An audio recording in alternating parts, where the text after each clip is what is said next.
Hello student, कैसे आप सब। आज की क्लास में अपने सब जो है chapter number 8 human health and disease से क्वेश्चन बैंक में जो भी क्वेश्चन पूछी गई है उसका केवल जो है ऑब्जेक्टिव टाइप क्वेश्चन को अपने सब जो है डील करेंगे। जो है तो डायरेक्ट बढ़ते हैं अपने सब जो है ऑब्जेक्टिव टाइप क्वेश्चन पे। देखिए,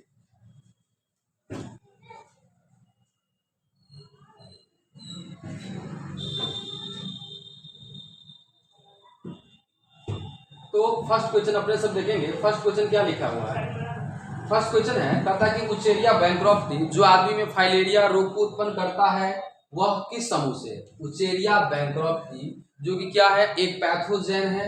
मनुष्य में क्या करता है, फाइलेरिया रोग जिसे एलिफेंटियासिस डिजीज कहा जाता है। फाइलेरिया एलिफेंटियासिस डिजीज जिसे हाथी पांव रोग कहा जाता है। क्यों कहा जाता है हाथी पांव रोग? क्योंकि उसमें क्या होता है, उसमें पेशेंट का जो है हाथ या पांव जो होता है हाथी के पांव के जैसा हो जाता है फूल करके, इसीलिए उसे हाथी पांव रोग भी कहा जाता है। किस का समूह जो है, तो वो हेलमिंथ का, किसका है, हेलमिंथिस का समूह है। कहता पीसीआर तकनीक का उपयोग किसकी जांच में जो है इसका उपयोग होता है। तो एक लाइन में याद रखिएगा, पीसीआर का उपयोग जो है एचआईवी में किया जाता है। ऑप्शन के थ्रू यहाँ पर अपने सब जो देखेंगे तो क्या लिखा है, एचआईवी, क्षय रोग, हैजा, कैंसर। तो इसमें से क्या होता है, एचआईवी में जो है पीसीआर का उपयोग किया जाता है। निम्नलिखित में से कौन विषाणु जनित रोग नहीं है। क्वेश्चन को भी ठीक से पढ़ने की कोशिश करिएगा।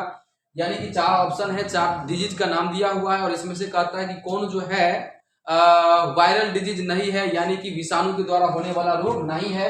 तो यहाँ पर क्या हो जाएगा, डिप्थीरिया। डिप्थीरिया जो है यह एक बैक्टीरियल डिजीज है। कैसा डिजीज है, बैक्टीरियल डिजीज है, यानी कि जीवाणु के द्वारा होने वाला रोग।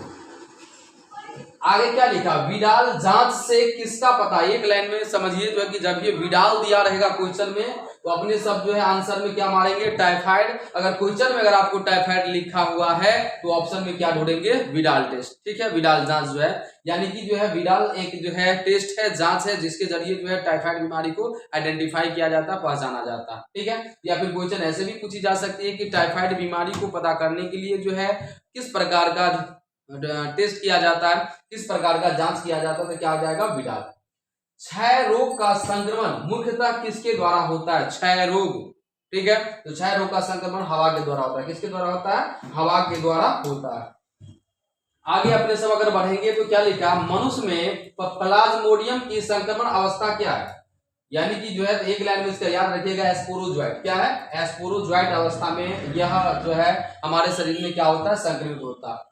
कुछ रोगों की शीघ्र एवं सही पहचान हेतु किसका प्रयोग कर सकते हैं। अगर कोई बीमारी हो गया है, अगर हमको जल्दी से जल्दी हमको उस बीमारी का आइडेंटिफाई करना है तो हम जो है विभिन्न सारे टेस्ट में से एलिजा टेस्ट करा सकते हैं। क्या करा सकते हैं, एलिजा टेस्ट के जरिए है बहुत जल्दी क्या होता है, बीमारी को हम आइडेंटिफाई कर सकते हैं।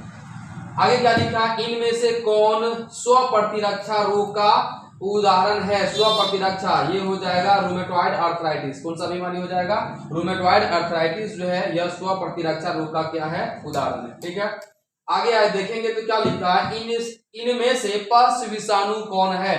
पल्स विषाणु यानी रेट्रोवायरस के बारे में कह रहा है कि रेट्रोवायरस इनमें से कौन है, तो वो क्या हो जाएगा, एचआईवी हो जाएगा। क्या हो जाएगा, एचआईवी हो जाएगा, यानी कि जो है ह्यूमन इम्यूनो डेफिशिएंसी वायरस। क्या हो जाएगा, ह्यूमन इम्यूनो डेफिशिएंसी वायरस हो जाएगा। ठीक है, इसी तरीके से अपने सब अगला ऑब्जेक्टिव टाइप जो क्वेश्चन देखेंगे वो क्या है, कहता कि निम्नलिखित में से कौन जीवाणु जनित रोग है। निम्नलिखित में से कौन जीवाणु जनित रोग है, यानी कि बैक्टीरिया के द्वारा होने वाला रोग है। तो बैक्टीरिया के द्वारा कुष्ठ रोग, क्षय रोग, हैजा सभी हो जाएगा। क्या हो जाएगा, सभी, ऑल ऑफ दीज आंसर हो जाएगा। ठीक है, कहता मलेरिया रोग उत्पन्न कर तो होता है, बता दिए थे, malaria, filaria, dengue. Malaria, filaria, dengue ये बीमारी सब जो है मच्छर के काटने से होता है। लेकिन पूछी जा रही है कि मलेरिया बीमारी किसके द्वारा होता है, तो यह मादा एनोफिलीज नामक मच्छर के फीमेल जो है एनोफिलीज नामक मॉस्किटो के काटने से यह बीमारी फैलता है। निम्नलिखित में कहता है कौन तपेदिक विषाणु जनित रोग है, या निम्न में तपेदिक कौन विषाणु जनित रोग है। तो यहाँ पर क्या हो जाएगा, फ्लू है, पोलियो है, एड्स है, यानी ये जो है कौन हो जाएगा, राइट आंसर जो है बताइए, जो है क्या हो जाएगा राइट आंसर जो है, इनमें से सभी, फ्लू, पोलियो, एड्स, इनमें से सभी, ये सारा का सारा क्या वायरल डिजीज है। ठीक है, यौन संचालित रोग है, कौन निम्नलिखित में से कौन यौन संचालित रोग है? एसटीडी बीमारी है, तो एसटीडी बीमारी बात करेंगे तो वो क्या हो जाएगा? कहता है यौन संचालित रोग है, खसरा होगा, टीबी होगा, गोनोरिया होगा या फिर टाइफाइड होगा। तो एक लाइन में गोनोरिया होगा, पढ़ चुके हैं गोनोरिया, सिफिलिस, क्लेमिडिया है ना। हाँ, ये सारे के सारे क्या है? एसटीडी बीमारी है, तो गोनोरिया इज राइट आंसर। ठीक है। एलिफेंटियासिस हाथी पांव रोग का कारक है, किसके कारण? अभी जस्ट आप ऊपर पढ़े फाइलेरिया बीमारी, फाइलेरिया बीमारी को ही क्या कहा जाता है? Elephantiasis disease. क्या देखे थे? उचेरिया बैंक्रॉफ्टी देखे थे ना, तो उचेरिया इज राइट आंसर। ठीक है। निम्नलिखित में कौन जीवाणु जनित रोग है? जीवाणु जनित रोग नहीं है, सॉरी जीवाणु जनित रोग कहता है कि नहीं है, तो क्या हो जाएगा? इन्फ्लुएंजा। यह जो है एक वायरल डिजीज है, इन्फ्लुएंजा क्या एक वायरल डिजीज है। बाकी डिप्थीरिया, कुष्ठ रोग, टाइफाइड ये सारा क्या हो जाएगा? बैक्टीरियल डिजीज हो जाएगा। ओके, नेक्स्ट क्वेश्चन देखिए। नेक्स्ट क्वेश्चन क्या है? कह रहा है कि कुष्ठ रोग किसके कारण होता है? कुष्ठ रोग किसके कारण होता है? बताइए। जो है टोबैको मोजाइक वायरस के द्वारा होता है, या फिर साल्मोनेला द्वारा होता है, या फिर माइकोबैक्टीरियम के द्वारा होता है, या फिर मोनोसिस्टिस के द्वारा होता है। तो क्या हो जाएगा? माइकोबैक्टीरियम के द्वारा होता है। किसके द्वारा होता है? माइकोबैक्टीरियम के द्वारा होता है। ठीक है। आगे क्या है? निम्नांकित में से कौन सा विषाणु जनित रोग का एक जोड़ा है? मतलब विषाणु के द्वारा होने वाला जोड़ा है। तो यहाँ पर इंग्लैंड में देखिए, जो है खसरा एवं जो है रेबीज बीमारी जो है, ये दोनों वायरस के द्वारा होता है। किसके द्वारा होता है? वायरस के द्वारा। सही जोड़ा वही है। मनुष्य में दाद बीमारी जो होता है, किसके द्वारा? ये वर्म के द्वारा होता है, यानी कृमि के द्वारा होता है। किसके द्वारा? वर्म के द्वारा, जो कि हिंदी में यहाँ पर लिखा हुआ कृमि। ठीक है। आगे जो है इस टाइप का क्वेश्चन तो पूछ ही नहीं जाती है, बट आप देख सकते हैं इसको भी, जो है क्या लिखा 19 नंबर में जो है। ठीक है। एक मिनट। दाद में, मनुष्य में दाद की बीमारी होती है, कवक के द्वारा भी हो सकता है यहाँ पर जो है, बट देख लीजिएगा कवक ही राइट आंसर होगा जो यहाँ पर जो है। ठीक है। मनुष्य में दाद की बीमारी होती है, देख लीजिएगा, या इसको हम एक बार जो है देख लेंगे जो है। ठीक है। वर्म के द्वारा भी रहता है और कवक के द्वारा भी होता है, जो है दाद बीमारी, दाद दिना जो होता है सो। ठीक है। अच्छा, इसको हम देख करके जो है देख लेंगे इसको। चलिए आगे बढ़िए, जो है आगे चलिए देख लेते हैं 19 नंबर क्वेश्चन। इस तरीके का तो क्वेश्चन नहीं पूछी जाती है, बट देख लीजिए क्या लिखा है। कहता माइक्रोब्स मानव के लिए बहुत उपयोगी होता है, ये सर्वव्यापी है। तो माइक्रोब्स की बात करेंगे तो ये जो होता है, सही बात है, मनुष्य के लिए क्या होता है? उपयोगी होता है। ये सर्वव्यापी है, तो ये भी बात सही है कि ये सब जगह पाया जाता है। और कहता कि जो है चलिए, तो इसको अपने सब देख सकते हैं, ऑप्शन देखेंगे, दोनों कथन सही है, तो सही बात है, सही है। तथा कथन 2 कथन 1 का सही व्याख्या है, तो कोई जरूरी नहीं है कि सारा का सारा जो है बैक्टीरिया मनुष्य के लिए लाभकारी होता है। ठीक है। या सारे के सारे माइक्रोब्स मनुष्य के लिए लाभकारी होता है, बहुत सारे हानिकारक भी होता है। तो यहाँ पर देखेंगे दूसरा ऑप्शन कहता है दोनों कथन सही है, परंतु कथन 2 कथन 1 का सही व्याख्या नहीं है। देख सकते हैं अपने सभी नंबर। आगे क्या लिखा? स्तंभ 1 और स्तंभ 2 के बीच सही मिलान करें। तो मिलान कर सकते हो। टिटनेस कैसा बीमारी है? बैक्टीरियल डिजीज है। रेबीज वायरल डिजीज है। कालाजार प्रोटोजुआ के द्वारा। फाइलेरिया वर्म के द्वारा। ठीक है, मिला सकते हो। चलो बढ़ते आगे। अब अपने सब आगे जो बढ़ेंगे, देखें वो आगे है यहाँ पर, देखो क्या लिखा हुआ है। अगला क्वेश्चन जो है वो है अपने सबके बीच में, क्या है? कह रहा है कि ऐसे पदार्थ जिनके प्रति प्रतिरक्षा अनुक्रिया होता है उन्हें कहते हैं, उन्हें एंटीजन कहते हैं। ठीक है, अगर पूछ देगा एंटीजन किसे कहते हैं तो आप लिख सकते हैं ऐसे पदार्थ जिनके प्रति प्रतिरक्षा अनुक्रिया होता है उन्हें हम क्या कहते हैं? एंटीजन कहते हैं। एलर्जी के कारण निकलने वाला रसायन, याद रखिएगा, जो है एलर्जी के कारण हमारे शरीर में निकलने वाला जो रसायन जो है वो एक हिस्टामिन है, दूसरा जो है सीरोटोनिन है। तो बोथ आंसर क्या हो जाएगा यहाँ पर? जो है बोथ हो जाएगा, ऑप्शन नंबर सी।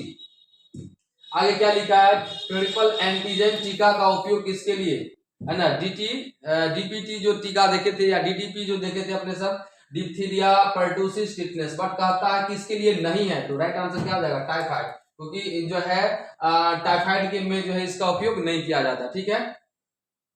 आगे क्या है? टी लिम्फोसाइट से उत्पन्न होता है। आप देखो बारे लिम्फोसाइट की बात करेंगे तो लिम्फोसाइट क्या है? WBC है। टी लिम्फोसाइट पूछे, या फिर बी लिम्फोसाइट पूछे, या फिर आपको RBC पूछे, इन सभी का निर्माण कहां पर होता है? बोन मैरो में होता है, अस्थि मज्जा में होता है। तो टी लिम्फोसाइट से उत्पन्न होता है, किससे उत्पन्न होता है? अस्थि मज्जा से। आगे अगला क्वेश्चन क्या है?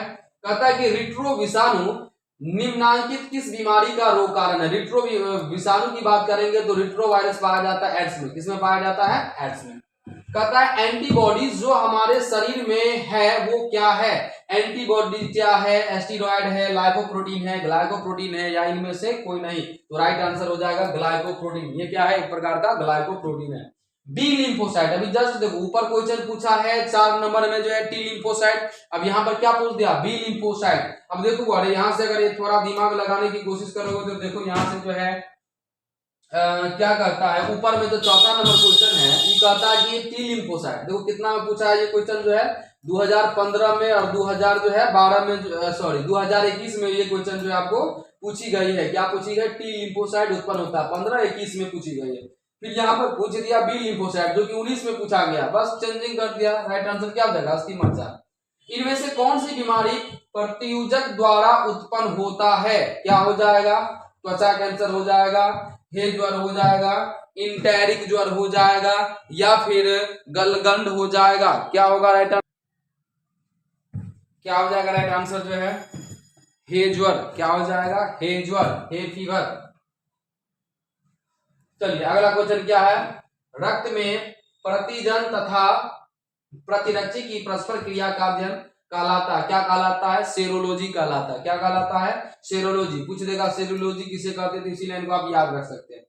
एड्स विषाणु का अनुवांशिक पदार्थ होता है, यह सिंगल स्टैंडर्ड आरएनए होता है। कैसा होता है? सिंगल स्टैंडर्ड, एक कुंडलीय आरएनए होता है। ओके चलिए आगे देखते हैं। आगे का क्वेश्चन जो अपने सब जो है यहां से देख सकते हैं। देखिए बहुत ही अच्छा क्वेश्चन है यहाँ पर जो दिया हुआ है। देखिए क्या लिखा हुआ है, ये क्वेश्चन जो है दोनों क्वेश्चन लगभग सेम ही है। क्या लिखा? निम्नलिखित में से किस HIV निम्नलिखित में से किस कोशिका को नष्ट करता है? यानी जिस व्यक्ति में HIV जो बीमारी हो जाता है किस कोशिका को नष्ट करता है? दूसरा में लिखा है एड्स बीमारी में HIV किस कोशिका को नष्ट करता है? बस केवल थोड़ा ऑप्शन में चेंजिंग कर दिया है। याद रखिएगा T4 लिम्फोसाइट को। क्या किसको? T4 लिम्फोसाइट को या फिर टी हेल्पर कोशिका को। ऊपर वाला जो क्वेश्चन देखेंगे इसके अनुसार क्या हो जाएगा? टी हेल्पर कोशिका, और उसी का दूसरा नाम क्या है? T4 लिम्फोसाइट जो है, यानी कि लिम्फोसाइट क्या एक प्रकार का WBC है जो कि हमारे बॉडी में जो है पैथोजेन से फाइट करने का काम करता है। जब उन्हीं पर जब अटैक करता है तो हमारे बॉडी में क्या होता है? इम्यून सिस्टम कमजोर हो जाता है और हमारे बॉडी पर जो है विभिन्न सारी बीमारी अटैक कर देता है, जिसके कारण व्यक्ति में मल्टीपल बीमारी का कैरेक्टर देखने को मिलता है। ठीक है चलिए अगला क्वेश्चन देखिए अपने सब जो है।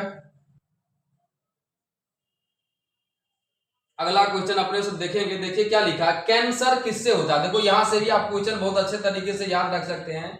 कैंसर से संबंधित अगर आपको पूछेगा कि कैंसर किससे होता है तो ऑन्कोजी, ऐसे याद रखिएगा कि अगर क्वेश्चन में अगर आपको कैंसर दिया हुआ है तो ऑप्शन में ऑन्कोजीन या ऑन्कोलॉजी ढूंढिएगा। क्या?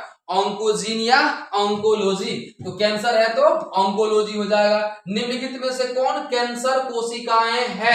हैला कोशिकाएं। कौन सा हो जाएगा? हैला कोशिकाएं हो जाएगा। ऑन्कोजीन इनमें से किसके लिए उत्तरदायी है? ऑन्कोजीन है तो कैंसर ढूंढेंगे। क्या ढूंढेंगे? कैंसर। ठीक है। ऑन्कोलॉजी है तो क्या ढूंढेंगे? कैंसर ढूंढेंगे। ऑन्कोलॉजी तो क्या ढूंढेंगे? कैंसर ढूंढेंगे। बस ठीक है।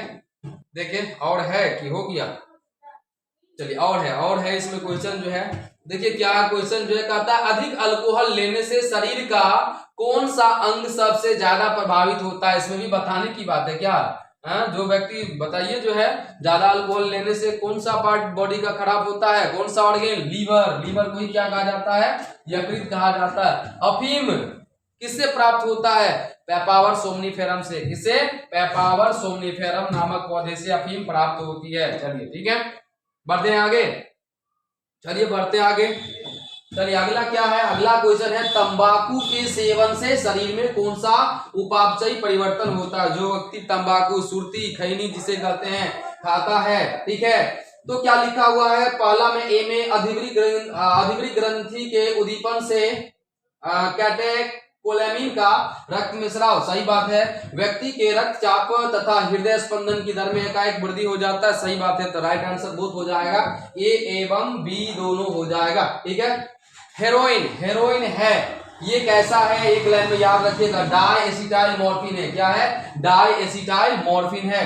कहता विश्व स्वास्थ्य दिवस हर वर्ष मनाया जाता है। कब? 7 अप्रैल को। कब मनाया जाता है? 7 अप्रैल को मनाया जाता है। छठा नंबर क्वेश्चन, ऐसा तो नहीं पूछा जाता पर देख लो क्या कहता है। तंबाकू एक नशीली दवा है, कह सकते हैं। ठीक है। दूसरा है तंबाकू चबाने से मुख कैंसर होता है। सही है, ये भी बात सही है। तो ऑप्शन के थ्रू देखेंगे। देखो क्या लिखा, ए में दोनों कथन सही है तो सही है, तथा कथन 2 कथन 1 का सही व्याख्या है। कोई जरूरी नहीं, कथन 2 दोनों कथन सही है परंतु कथन 2 कथन 1 की सही व्याख्या नहीं है। कह सकते हैं ये वाला जो पॉइंट अपने सब बी नंबर लगा सकते हैं। ठीक है, चलिए आगे अगला क्वेश्चन देखिए अपने सब जो है देखें। अगला क्वेश्चन भी शायद अब आपको अगला क्वेश्चन नहीं दिया हुआ है, अब अपने सब अगला वीडियो में देखेंगे चैप्टर 9 को। तब तक आप इसको कंप्लीट करिए। Thank you.